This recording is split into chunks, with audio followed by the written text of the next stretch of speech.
Nos autres invités, Sophie Charles, maire de Saint-Laurent-du-Maroni en Guyane, présidente de la communauté de communes de l'Ouest guyanais, aussi double casquette.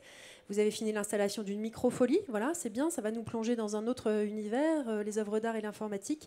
On en parlera et vous nous direz en quoi ça vient compléter une offre existante. Frédéric Latu, ici, bonjour, vous êtes directrice des rencontres chorégraphiques internationales de Seine-Saint-Denis. Votre structure est adhérente du Syndéac, donc le syndicat des structures culturelles. Donc c'est intéressant de le mentionner. Et vous prenez le dialogue entre acteurs culturels et maires. Et puis Bertrand Munin, on attend bien évidemment vos interventions. Vous avez été pas mal sollicité en tant que représentant de l'État. Vous êtes sous-directeur de la participation à la vie culturelle au ministère de la Culture. Ce qui est intéressant aussi de mentionner, c'est que vous avez pas mal aussi traîné vos guêtres, si je peux me permettre, en DRAC. Donc vous aurez aussi la vision régionale et la vision du territoire. Et on parlera avec vous des outils d'accompagnement disponibles et de ceux que les uns et les autres réclament. Sur le parcours d'un projet, j'aimerais bien passer la parole à Sophie Charles pour recomprendre un petit peu d'où partent les initiatives. C'est pas toujours très clair. Donc vous avez équipé votre lieu culturel qui est l'ancien camp de la transportation. Alors je trouve ça quand même important de le mentionner. Hein. Je crois même que c'est inscrit au patrimoine. Vous nous redirez, mais en tout cas, ce sont les anciens prisons, les anciens bagnes qui ont été transformés et beau symbole en lieu culturel. Comment vous avez trouvé les financements et comment s'est déroulé le portage du projet de la microfolie en l'occurrence ? Alors, je vais faire, bonjour à tous, je vais faire une intervention en disant, quand on parle du bagne généralement en Guyane, on dit c'est le bagne de Cayenne.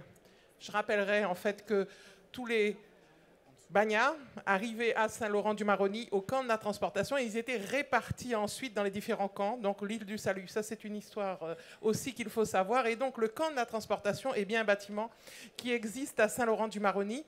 Ce bâtiment qui était en friche, en décrépitude et un patrimoine classé, bien sûr, au monument historique, nous avons récupéré, la commune l'a récupéré en 1985.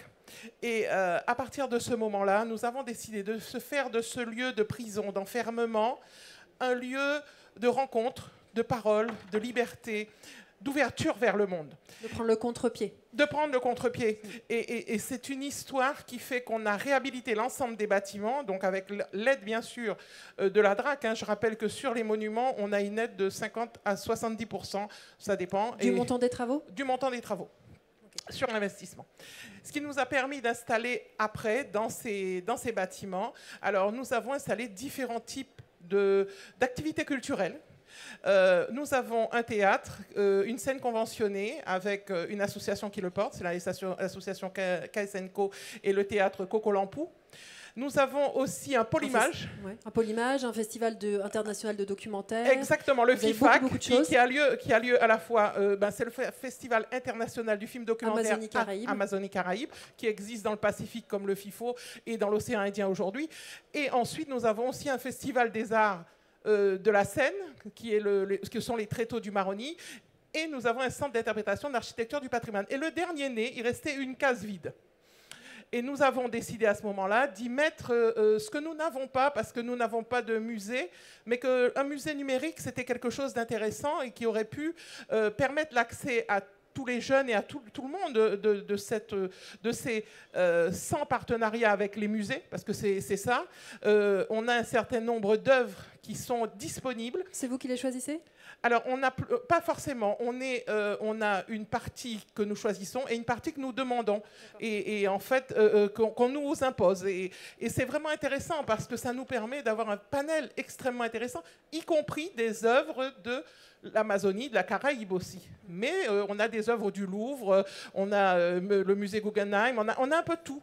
Et ça, c'est extrêmement intéressant parce que c'est ouvert à tous, mais aux classes, aux jeunes.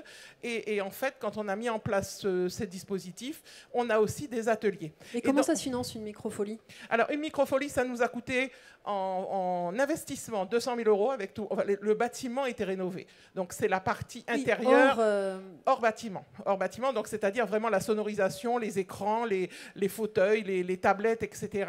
200 000 €.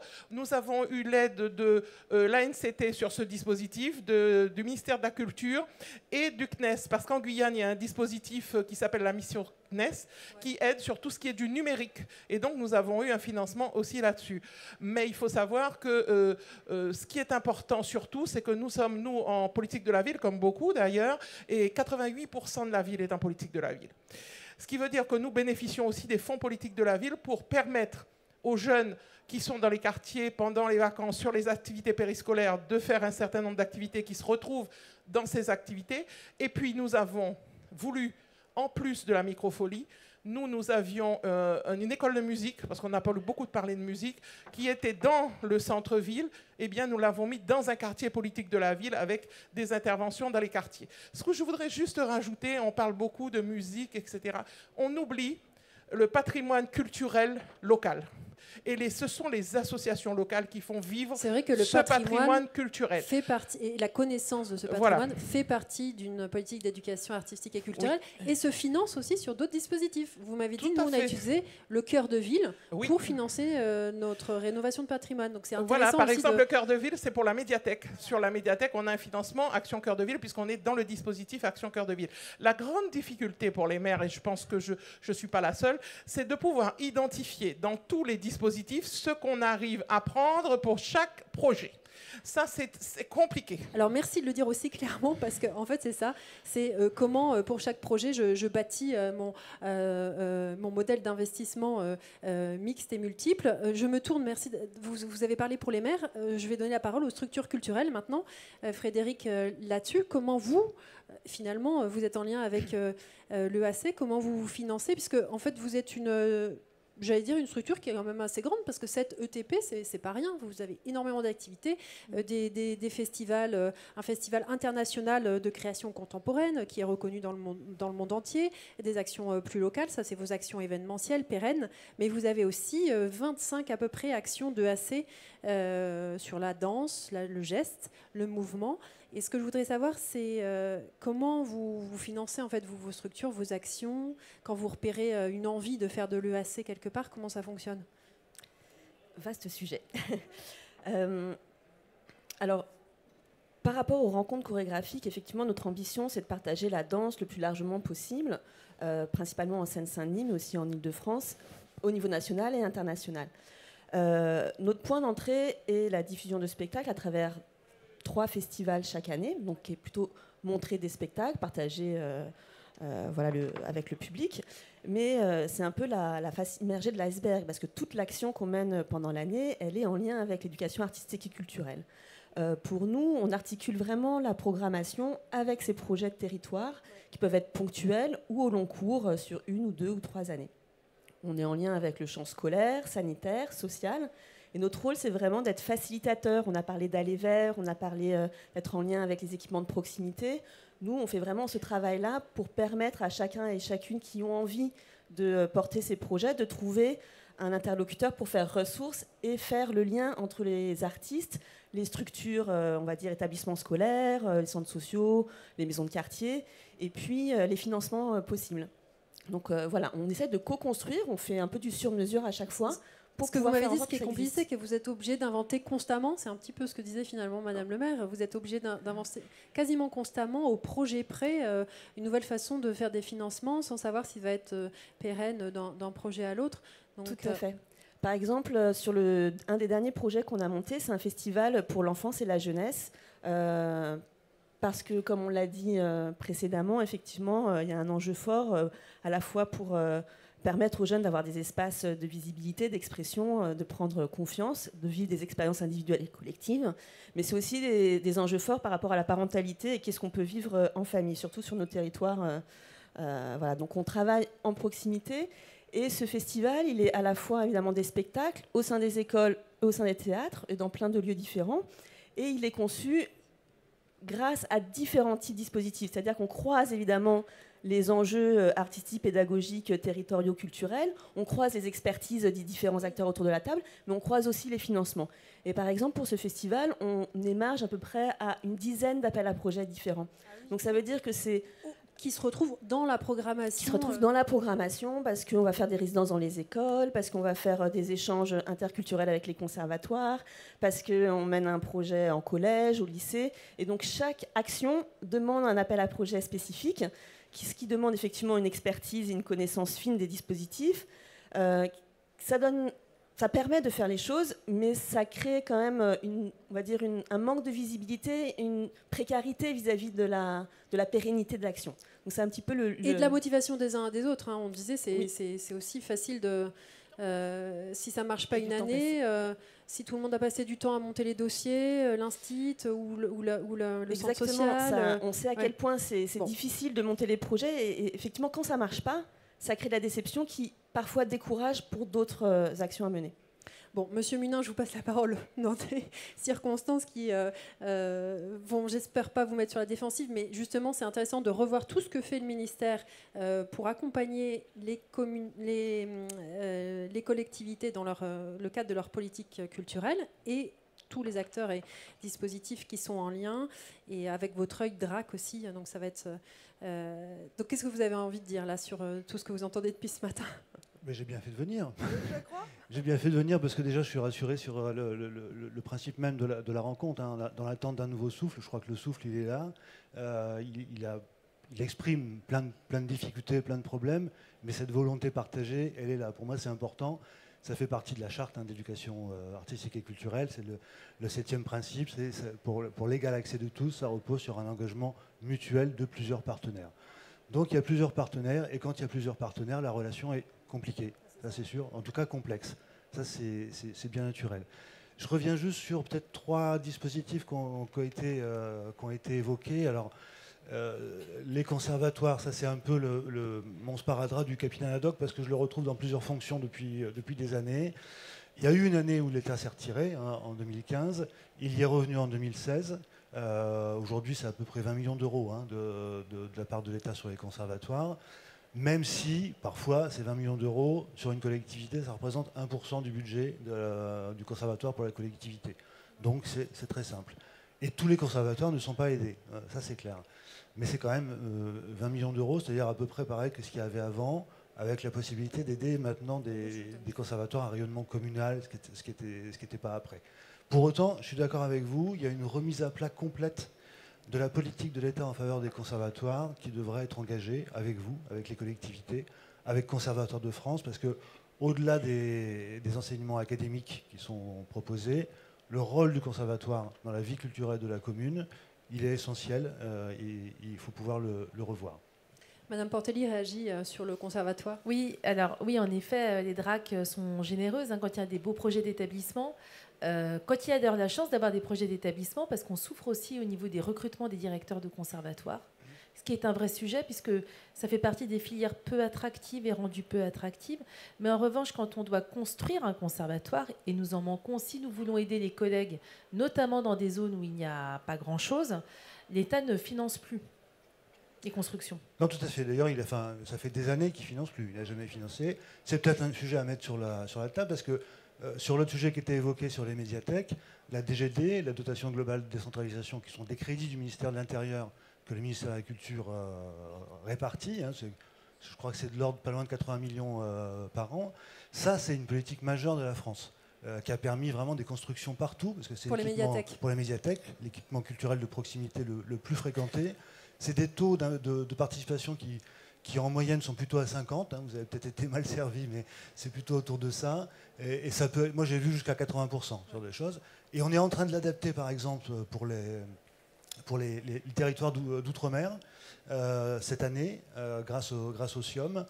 Avec la DGD, on va pouvoir financer des postes de catégorie A, parce qu'on s'aperçoit que c'est sur ces territoires parfois ce qui manque.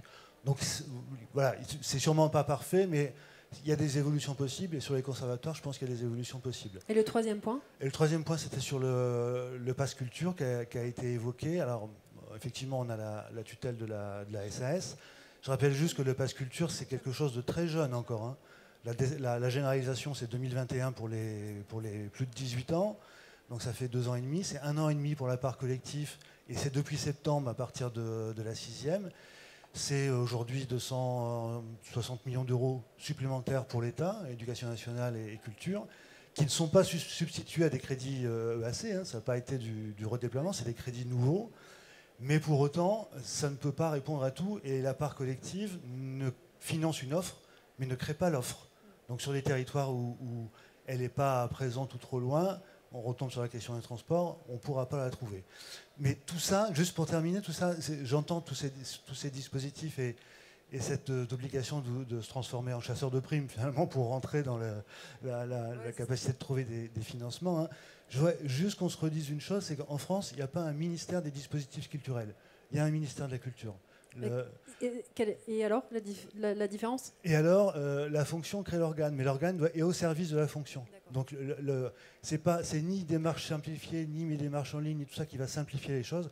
À un moment, c'est la relation directe avec les services déconcentrés du ministère de la Culture, les DRAC, la DCJS en Guyane, les DAC ailleurs en Outre-mer, qui est de quel projet on a envie de construire ensemble, c'est quoi mon territoire, c'est quoi les besoins, c'est quoi la culture qui existe sur mon territoire, c'est pas forcément les collections du Louvre, c'est aussi les collections Amazonie, Antilles par exemple, qui sont en train de se construire, et à partir de ça, on rentre les choses dans un dispositif. Mais d'abord, c'est qu'est-ce qu'on veut faire ensemble. Voilà, du coup, vous pointez l'importance du diagnostic en guise de première étape. C'est vrai que dans toute politique publique, on a besoin de cohérence. Et c'est pas toujours, c'est complexe, c'est pas toujours facile. Avant qu'on passe la parole à la salle, peut-être un mot sur les chams et les chades aussi. On en voudrait plus. Là, ça vous concerne ou pas? Ah oui, je l'avais oublié, peut-être volontairement, alors, cette question. C'est une question délicate parce que c'est un dispositif de l'éducation nationale, mais qui repose sur les financements des collectivités, en fait. Hein, parce que le conservatoire, derrière, c'est la collectivité qui le finance. Pas que, mais...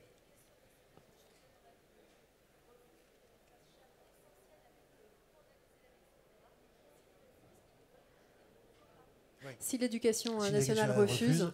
Elle n'est pas ouverte, effectivement, mais ça repose sur la relation avec l'éducation nationale. Et donc ça, c'est vrai que on n'a pas de représentant de l'éducation nationale, donc on pourrait creuser, il faudrait creuser davantage d'ailleurs le sujet. L'heure tourne, laissez-moi passer la parole à quelqu'un que je ne vous ai pas encore présenté, qui est Jacques Serin, maire de Bad-Cavaguin et conseiller communautaire de communes des Coteaux Arras-Gimone, dans le Gers.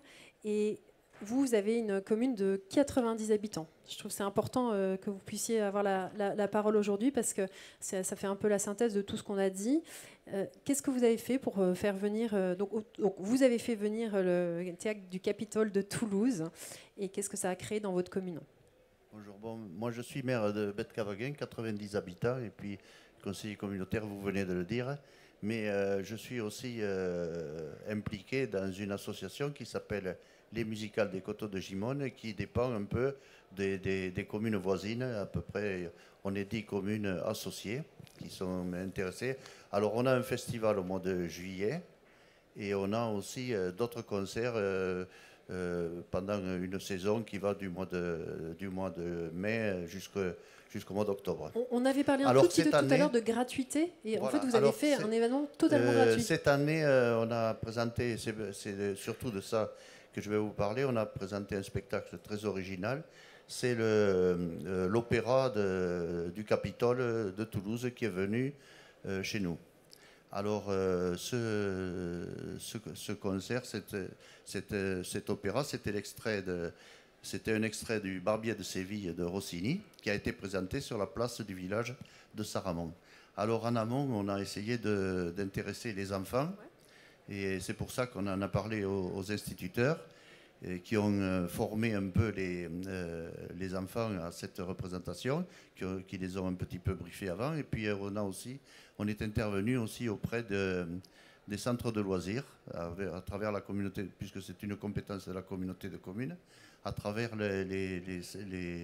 le coordonnateur des centres de loisirs, et on a rencontré tous les directeurs, ce qui fait qu'on avait quand même pas mal de monde. Alors on avait installé, parce que le Capitole s'est déplacé avec une remorque, et ils ont installé leur spectacle, un peu comme ils faisaient autrefois au début du temps de ces représentations, il y a un siècle ou deux, voilà. Mais alors, puisqu'on est quand même sur la table ronde où on se dit comment ça fonctionne, comment je finance, à qui je m'adresse, là pour vous ça a été simple. Oui, l'association a ses ressources, elle a des recettes, elle reçoit des subventions et chaque année on propose dans nos spectacles 1 ou 2 spectacles gratuits. Donc on a pu budgéter un peu ça. Puis le théâtre du Capitole est venu gratuitement. Ça fait partie un peu de ses missions de s'ouvrir aux zones rurales. Voilà, parce qu'eux dépendent de la ville de Toulouse et de la métropole. Et ils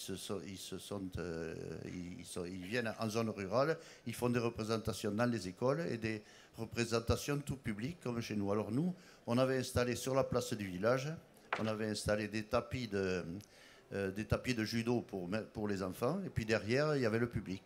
Et finalement, on a été récompensé parce qu'il y a eu une bonne participation de plus de 300 personnes. Voilà. Alors nous, notre association, elle fonctionne surtout exclusivement, disons, avec des bénévoles. Voilà. Alors les bénévoles, on s'est occupé principalement de l'hébergement et de la restauration de l'équipe du Capitole. Voilà. Et je tiens à dire que l'association a participé, mais aussi la commune de Saramon s'est bien investie et eux se sont occupés de l'hébergement et nous de la restauration. Et ça a été un très bon moment de partage. Voilà. Merci beaucoup Jacques Serin pour ce témoignage. Avant que je vous passe la parole, on a encore le temps de 15 minutes d'échange, donc c'est bien, préparez votre question. Je fais réagir Frédéric là-dessus. Merci. Oui, par rapport à l'expérience des bénévoles, c'est formidable et c'est extrêmement fédérateur et rassembleur pour une expérience collective. J'attire quand même l'attention sur le fait que les métiers de la culture sont importants aussi pour pouvoir faire ces projets. On a besoin de ressources humaines dans les structures.